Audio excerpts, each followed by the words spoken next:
lessons we learned. And actually, the fact that you can get knocked down, and you're going to get knocked down a lot in life. It's not about getting knocked down. It's about, are you going to get back up again when you get knocked down? And I think that is the big lesson. How are you going to respond when you get knocked down? And are you going to get back up again? If you like frozen yogurt, paninis, adult floats, endless mimosas, 32 Below, Froyo, and more is for you. They're located in Coeur d'Alene, Idaho, and they got a little something for the whole family. On Saturdays and Sundays, they have endless mimosas. So make sure you go check them out, like them on social media, go to Yelp, give them a great review. They're an amazing business, community-minded, and doing some great things in our community. Welcome to Keeping Tabs. I'm Tabitha Crock, and every Monday, I talk to someone here in North Idaho, the goal to connect more people in the Coeur d'Alene area.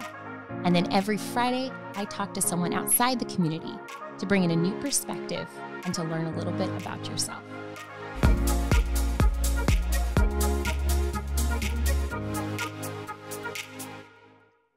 All right, I have Randy Russell with me today, superintendent out in Freeman. He is an author, a speaker, consultant. What else? I mean, am I missing anything? You do everything, it sounds like. Well, that's pretty kind, Tabitha. Thank you. Thanks for letting me join you today. It's really an honor. Thank you so much. I'm so glad that Doug connected us because I started, obviously I searched through your LinkedIn. He was telling me about your book. So tell us a little bit about you, what you're up to and what you're doing. Yeah, you bet. Well, fortunate, this is my 33rd year as an educator, which is great. And that's what I get to do. But who I really am is, I'm a dad and a husband. Shauna, my wife, is a teacher. She's been a teacher for almost 30 years. And then we have 4 children. We have 3 daughters and a son.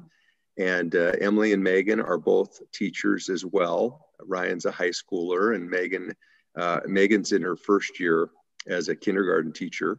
And then Riley, our youngest, is a middle school student. So we've got everything covered, Tabitha, from kindergarten, where Megan starts, all the way to myself as the superintendent. So we've got a whole family of educators, and it's really a lot of fun. I mean, what a weird time to be a teacher and educator right now. I can't imagine being a first-year teacher, going into your kindergarten class, and you're probably having to do a Zoom class and keep kindergartners on a Zoom call. Oh yeah, it's tough. And I've always been super proud of educators and teachers, coaches, principals, bus drivers. I mean, it takes a whole village, right? I mean, you've got this whole intricate network of support systems for kids to be successful, from bus drivers picking up kids in the morning to teachers, teaching kids, paras, secretaries, the whole works. I'm especially proud of the work that educators have done this last year. They've really, really answered the bell, in my opinion. They've gone way beyond the call of duty. I mean, I truly believe that educators, that it's been like 7-Eleven, Tabitha, they've been open 24 hours a day, 7 days a week, and just really impressed and thankful for all the educators out there, not just the ones in our family, but all the other educators that are serving all the other families. Yeah, I mean, I cannot imagine. And I come from a small community. We talked about that before we got on, about how small communities or good, tight communities, they kind of wrap around. And if you're a child in that community, then you have your bus driver checking on you, you have your teachers, your principals. And so it takes a village to, especially right now. And like you said, a teacher probably is teaching also the parents how to teach. Yeah, for sure. And parents have become teachers as well, because they've had to kind of lean in differently than they normally would if their own children are at school, 7 or 8 hours a day. And so it's put a lot of pressure on families, and the families have stepped up too. So not just kids and staff, but families. I mean, it's a collaborative effort. I'm just super proud of everybody kind of leaning in there together and working together. And it has not been easy. I mean, if anybody thinks this has been easy for educators or for families, it just hasn't been. I know a lot of people, it's been tough on them in the business world. They've lost hours or lost jobs. Some businesses have even closed their doors. Thankful that we're in a profession that we've been able to keep the doors open and keep serving the kids. Yeah, that's so true too. I mean, like I said, I don't know how you guys are all doing it right now, because it's very interesting. So tell me a little bit about your book. I hear a little wind of this. I know that I need to now read it because it sounds fantastic. So tell me about your book.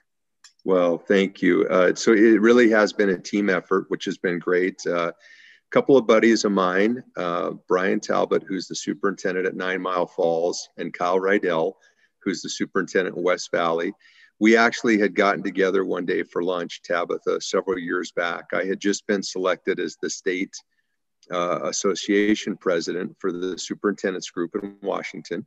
And we were meeting to kind of talk about something that could maybe pull together the 295 school districts and also all of the agencies that are working, you know, the Office of Public Instruction, your teachers union, your principals group, the Professional Educational Standards Board, your legislators, all these groups work together, right, to make it happen for kids. And so I said, you know, we need to come up with a theme, something that we can really get our teeth into that would be simple and pretty straightforward that people could rally around. And so as we were having lunch and talking, we all agreed that it was all about relationships. It always has been. It's always going to be. If I ask you, Tabitha, who's your favorite teacher, right now, you can tell me who it is immediately, can't you? Yeah. Oh, I have a couple. I don't want to but I do. I have my junior high teacher. She's made the most impact, and she's one of my best friends now. Not best friends, but close people. Exactly. And if I even went a little bit further and I asked you, well, what about that connection to your favorite teacher? Most people are not going to say, well, it was science or it was English or it was math, right? It's really about, well, that person took an interest in me, or they really cared about me, or they believed in me. It's about the relationship, the connection. So we identified as that as kind of the pillar of our conversation. And then we talked about the importance of leadership, you know, for a business or a school or a classroom, a company, a state, a national government, everything rises and falls with leadership. So we had relationships, leadership, and then we talked about working together. We're like, well, that's a partnership, all of us supporting each other. That's how we came up with the 3 ships at this luncheon around a topic that we could kind of put our teeth into, and they all ended in ship, which then became the name of the theme for the year. Well, it really took traction, and it really started to be very impactful. And so you saw a number of agencies kind of adapting the 3 ships and adopting the 3 ships to what they were doing. And then somebody said, why don't you write about it? I was like, nobody's going to want to read anything about the 3 ships. Are you kidding me? And they're like, no, really, why don't you write something about it? So I put it out there, wrote a couple things, sent it out to some people. And they're like, I really like this. This is good. Why don't you write some more? And that's how the 3 ships as a book kind of came into being. Oh, it's so fantastic. And it's spot on. I mean, we can't do anything without those relationships, and how, I wouldn't be where I am today if I didn't have the right people in my corner, or the right relationships, the right partnerships, especially as in the nonprofit world. If I don't have those partnerships, I'm not raising the money, I'm not doing the things, not educating. So it's so, so cool. And like almost elementary, you're like, oh yeah, that makes sense. Like, I think that's fantastic. Yeah, thank you. Thank you. Yeah, it was really an honor to write it. And it's even more an honor to have been able to share it, and then seeing different groups, whether it's an elementary school or a school district or even businesses, have bought the book, and then they've used it as a way to kind of reunite everybody, Tabitha, during this really difficult time that people have been through. And then they've used it as a book study to have an ongoing conversation about how you connect around these 3 ships. So I really feel like it's been not just a blessing, but also that it's helping. And that was the whole reason for doing it. Oh, that's fantastic. I mean, so obviously writing a book is its own beast. I mean, I've worked with authors, I've worked with people that are, you know, in that industry or that realm. What was the most difficult part when you were writing this book? Wow. I think one of the most difficult pieces of it was, after literally reading it so many different times, right? Mm-hmm. You think that you've just taken it as far as you can take it. And I felt like I was kind of done with it, just from the amount of time I had put in and organizing it and getting feedback. And then what I found was connecting with Shelley Schaefer, who was the editor, took it to a completely different level. So it was both really difficult, Tabitha, and really like kind of freeing that Yeah. somebody else could come in and put their eyes on it and help take it to the next level. And she added some things that really made it kind of jump to being able to use it like as a book study and for training and for professional development. But you just get to a point where you're like, I've read it enough. I need to hand it off to somebody else. Oh, I'm sure that's exactly what it is. I mean, I can't write anything, and then you overanalyze and overthink it. And as soon as someone else's eyes come on it, they like just make it a little organized, clean, and you're like, that's exactly what I was trying to do. Exactly. That's exactly what it was. And, I give a lot of credit back to my teachers, from like high school, Mr. Pond, one of my English teachers, and Professor Wolf, who was a college English professor of mine. Both of them are in the book. I have stories about both of them, how they were able to really help me with my own writing and speaking and just critical thinking skills around writing and expressing yourself. So a lot of the credit goes to Mr. Pond and to Professor Wolf. I love that. And that's so cool. It's like now I'm having memories of my favorite teachers and how I'm still close to like my junior high teacher. I used to use fitness classes in Post Falls, and she would come to my fitness classes. And I was like, look at this, the roles have changed. I get to teach you. Yeah. My English teacher and all these it's such a good feeling to think about those people and how much they've played a part in your life, not only just like your writing or your math, but really have played a part in the way who you are now. Exactly. Yeah. And then you think about like Dr. Don Wadham, who was a college professor at University of Idaho, who helped me with my dissertation. Mm-hmm. And so here, you think you've gone through high school and college and all these experiences, and you're trying to become a better writer, a better author from an article or a short story standpoint. And then you get a college professor like Dr. Don Wadham, and he just puts his stamp on it and basically takes it to a new level. And you're like, okay, I wasn't as good of a writer as I thought I was. Like you just made me realize I have a lot of room for improvement in this whole process. Oh, that's so true. So that's crazy. So you obviously don't become a superintendent overnight. You don't become an author overnight. It takes a lot of practice, takes a lot of time, education. Is there a life lesson you've learned along the way, but you kind of learn it the hard way? Yeah, I think that without a doubt, we know that life is a team sport, and having been involved in athletics, growing up and coaching and all of those things, those are such important pieces, of kind of your life lessons. And I think I've learned as much, if not more, from my failings and things that haven't gone well as the success, right? Like everybody wants to be successful. You want to do the best you can. Certainly. I mean, that's a goal for everybody. It doesn't matter what you're doing, but truly the most growth and the opportunity to really reflect and think back to where did I learn my most important lessons usually came when things didn't work well or didn't really turn out the way that you had hoped it would. My best friend, David Hillman, lives in Post Falls, Idaho. He's a physical therapist there. We were talking the other night. We were in a state championship basketball game our junior year in high school. We've known each other for almost 50 some years, basically. We played everything together. We were in the state championship, Tabitha, as juniors in high school. He made the game-winning shot to win the state championship game. And for whatever reason, the referee thought that he had fouled and he waved off the shot. So the shot wasn't counted and we lost the state championship game by 1 point. And oftentimes people are like, oh, you've got to be so like devastated and disappointed that you guys didn't win it. And you were right there and you should have won it and you got robbed. And I'm like, no, that's one of my greatest life lessons was the fact that we didn't win it and how we dealt with it and how we responded to it and the lessons we learned. And actually the fact that you can get knocked down and you're going to get knocked down a lot in life. It's not about getting knocked down. It's about, are you going to get back up again when you get knocked down? And I think that is the big lesson. How are you going to respond when you get knocked down? And are you going to get back up again? It's so true. I mean, I think everyone I interview, almost everybody, that's why I interview very amazing, successful, smart people, is because everyone I talk to says the same exact thing. They say, I've learned the most from my failures. And no matter what we're doing, if we fail at it, we know how to change it, right? I run fundraisers all the time. And if I do a fundraiser that flops, I'm like, you know what? I'm so glad I did that. I'll never have to think about doing it again, never have to wonder, or I can change that fundraiser to make it a better way. But I think that's with anything, is just those failures teach you so much They really do. you are. Yeah. Yeah, they do. And certainly a part of that is that they reveal your character. Hmm.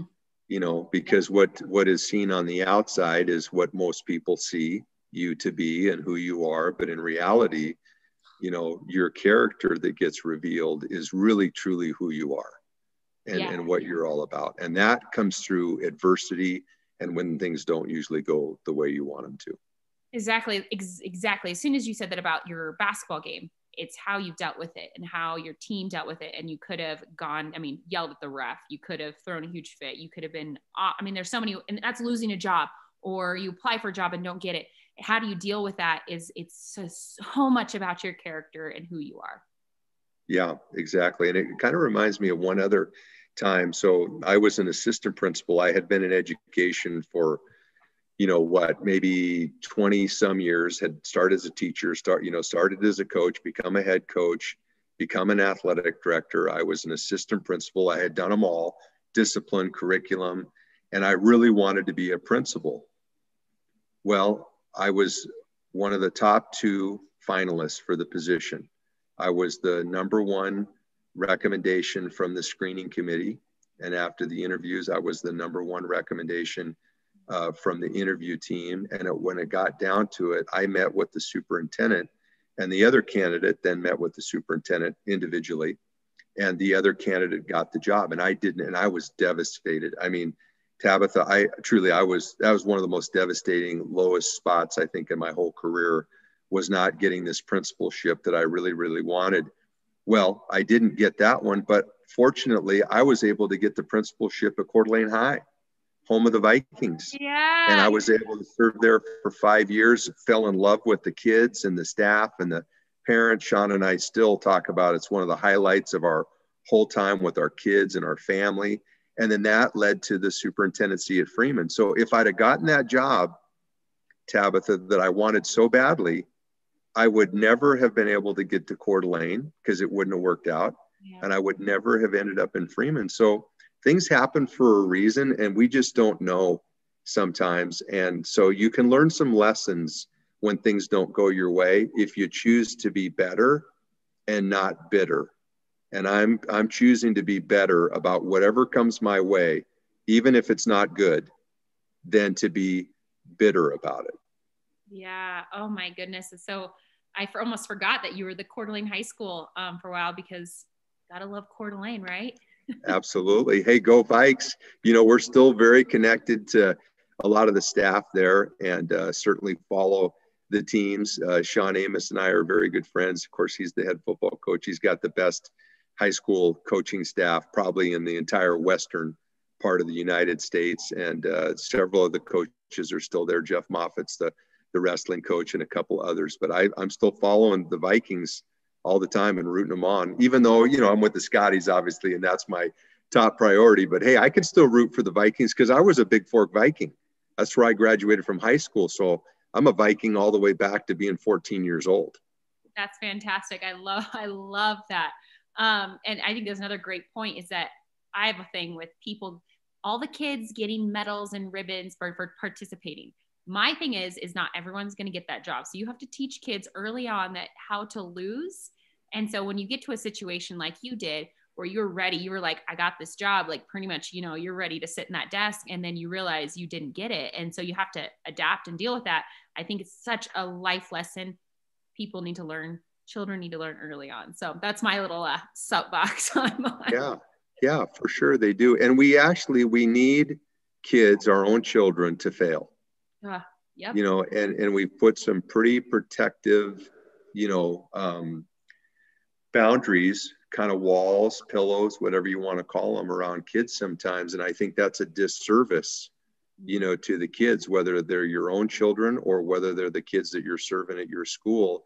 Part of the learning process is that you just haven't got there yet. Yep.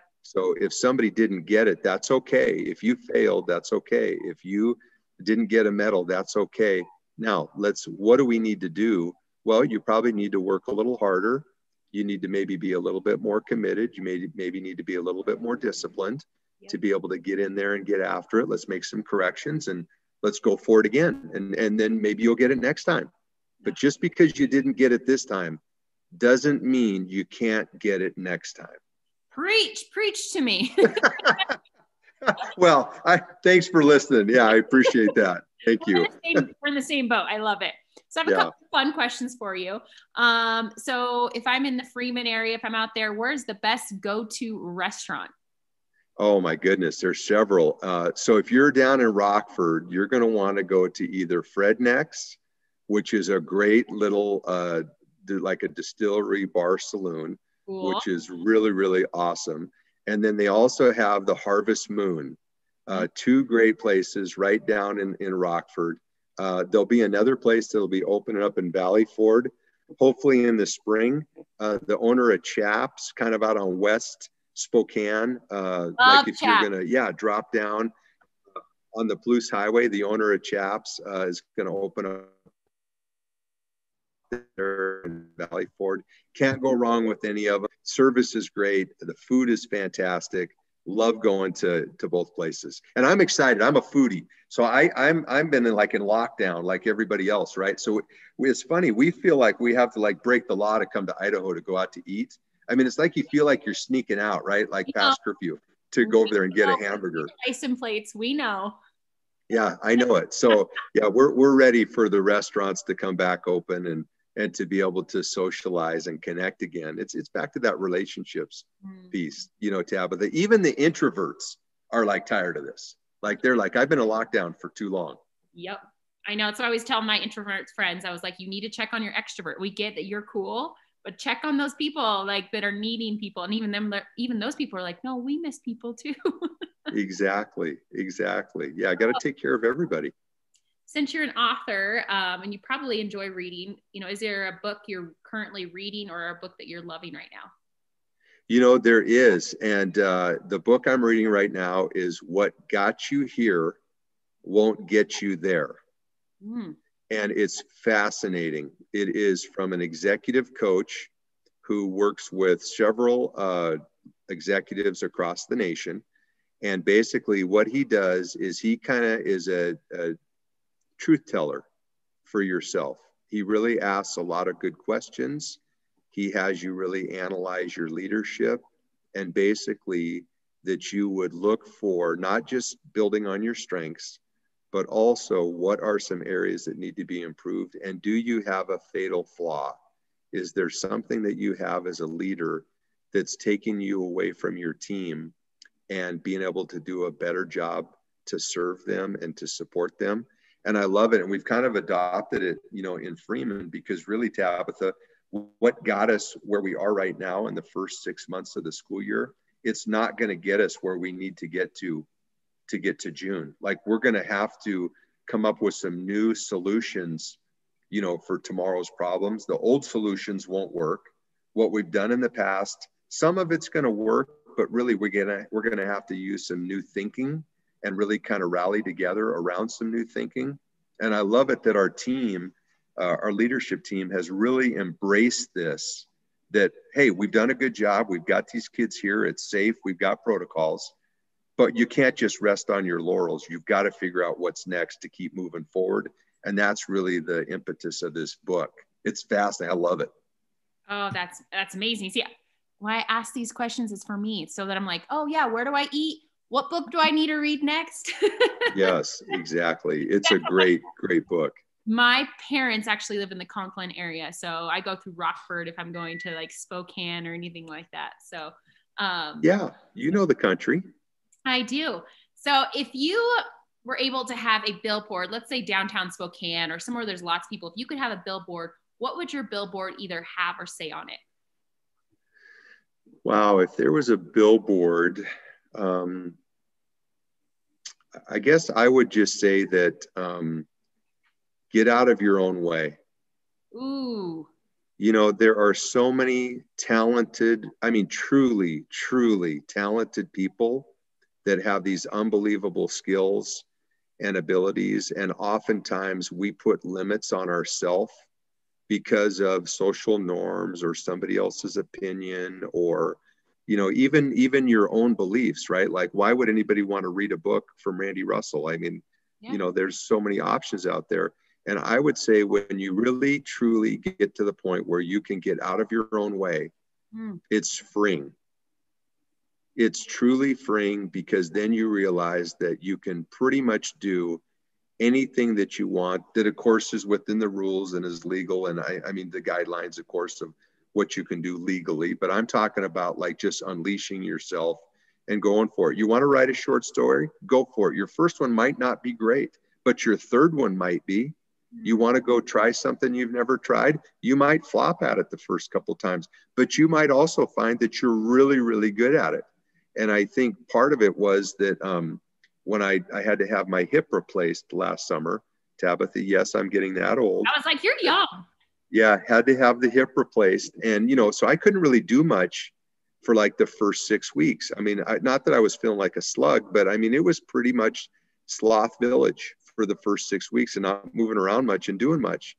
And finally, I was like, Russell, you got to get out of your own way. Like, you've got to get out there and be more active and get this rehab going and start really like going for it. And I think even whether it's the book, taking on COVID, tackling your hip surgery, you're going to try to go learn to ride a horse for the first time.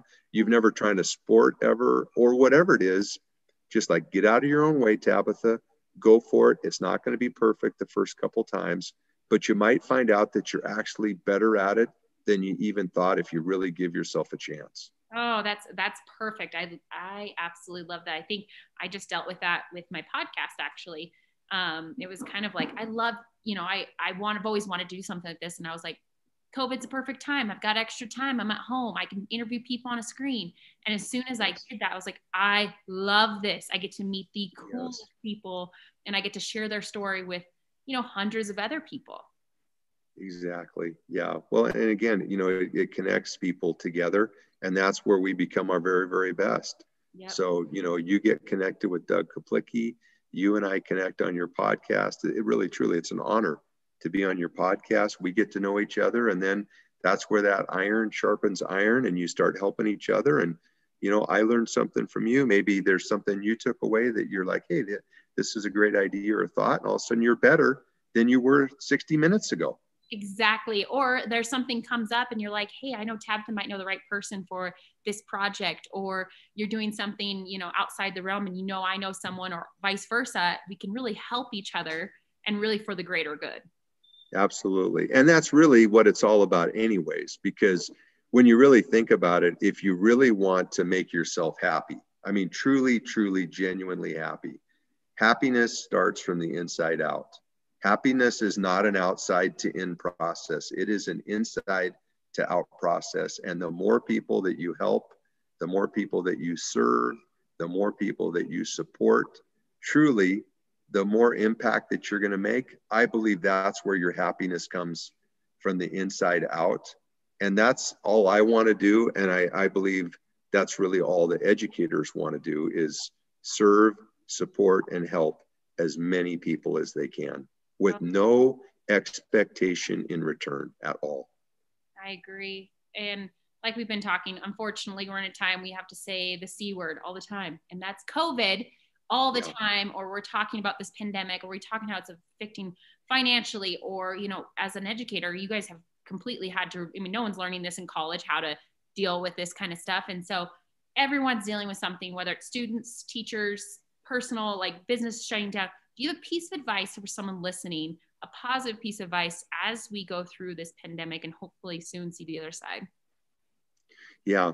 Thank you for asking. So at least in my experience over the last 11 months of dealing with this, is that I have seen people fall into really one of three categories. They have either truly been paralyzed, they have absolutely just stayed right in the middle. It's not affected them one way or the other. They've just been plugging away, doing what they've always done. And then there have been people that have absolutely flourished. Mm. So if you think about like a student, for example, before all this happened, there are some students who, when we went into virtual learning, truly got paralyzed, as well as educators. There were some that were like, oh, hey, we're just going to keep making this work. And then there were others who really flourished. I mean, there are kids and there are staff who, like you said with your podcast, you love this, you're flourishing. Mm-hmm. And I think you just have to figure out where you can embrace it that makes the most sense for you. So where do you want to put your time, your energy, your resources in to where you can find the most joy? And for myself, I just decided that what a golden opportunity, right? I can be paralyzed. I can keep doing things like I've done it, or maybe there's an opportunity to serve, support, and help more people. So I feel like the last 11 months, I have really flourished because, again, I've chosen to be better, not bitter about what has happened. I mean, the reality is this has affected a lot of people. The reality of this whole thing, Tabitha, is that it has really put people in a completely different spot than we were before. But I'll tell you what, we've never had more family dinners than we have the last 11 months. And I think that's a great thing. We've never played more board games and hung out more as a family talking on a more regular basis than we have the last 11 months. To me, that is a good thing. So I think as the pendulum swings back again, just find your middle ground on where you can be the best of who you can be, find your joy, and then have that happiness come from the inside out. And then share that with somebody, right? If you see somebody hurting or struggling, go pick them up, check in on them, ask them what they need. Some people actually don't want people to flourish during crisis. I know that's hard to believe. And I know that your viewers and listeners, there would not be anybody on your podcast that would believe that. But there are people who do not want people to succeed during difficult times. Yep. And that's when they need us the most, because everybody can lead and there's great relationships when things are going smooth. But how are you going to handle things and what's it going to look like when it's not going very good? And I think that, again, is the true tale of really who people are and what they're made of. Exactly. Oh, you said that most beautifully. It was perfect. Oh, thank you. See, this is why I talk to you people, so that I can go out and do big things today, because I was like, yeah, now I'm more inspired. I'm ready to go. Yeah, you got this. You got this. Absolutely. Hey, just get out of your own way. Exactly. I'm going to actually write that on my board. It's going to be one of my quotes. I'm going to eventually write a book with all the people I've interviewed and good for you. Like that, because I think that more people, I mean, it's just, you guys, everyone's brains work so differently. It's really fascinating. So how can we support you right now? Well, I think you're just doing it. I mean, this is just great, spending some time on the podcast. If folks want to learn more about kind of what we're working on, what our mission is, they can always check out our website, randyrussell.org. I'm an educator. My main, purpose, obviously, is as an educator. But I've also found that by being an author and a speaker and a presenter, Tabitha, it's not only helped more people, but it's helped me be a better superintendent. Like, I've become more patient. I think I've become a better listener. I think that I've been able to lead better because of doing some other things. And you get to a point in time, whether you're a teacher or a head coach or a principal, where you have to kind of reinvent yourself to be sharp. And if you think about the most successful companies and why they are thriving during COVID, most of them have reinvented themselves a little bit during the last 11 months.